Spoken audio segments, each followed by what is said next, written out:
गीता का पहला उपदेश है कि जो सज्जन पुरुष होते हैं वे उनके लिए शोक नहीं करते जो शोक करने योग्य नहीं है।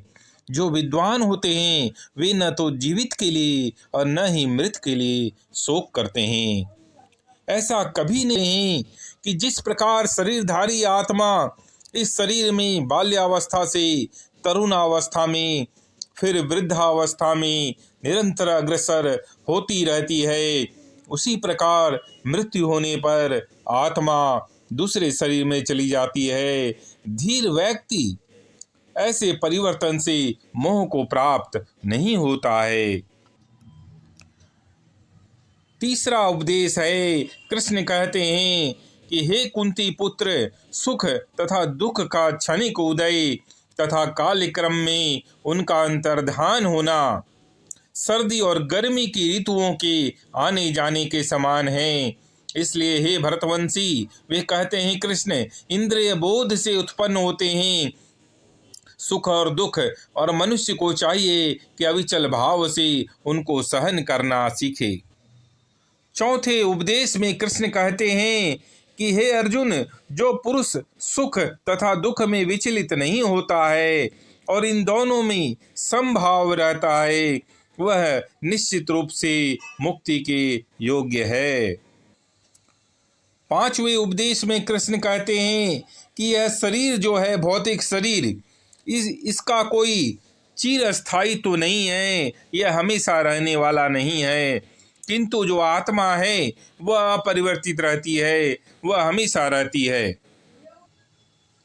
छठे उपदेश में कृष्ण कहते हैं कि जो सारे शरीर में व्याप्त है आत्मा, उसे अविनाशी समझना चाहिए। उस आत्मा को नष्ट करने में कोई भी समर्थ नहीं है।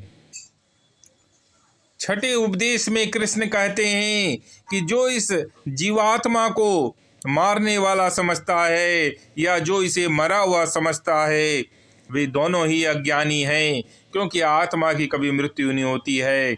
आत्मा न तो मरता है और न कोई किसी के द्वारा मारी जा सकती है। सातवें उपदेश में कृष्ण कहते हैं आत्मा के लिए किसी भी काल में न तो जन्म है न मृत्यु, वह न तो कभी जन्मती है न उसकी कभी मृत्यु होती है। आत्मा जो है वह अजन्मा, नित्य, शाश्वत, पुरातन है और शरीर के मारे जाने पर भी आत्मा की मृत्यु नहीं होती है।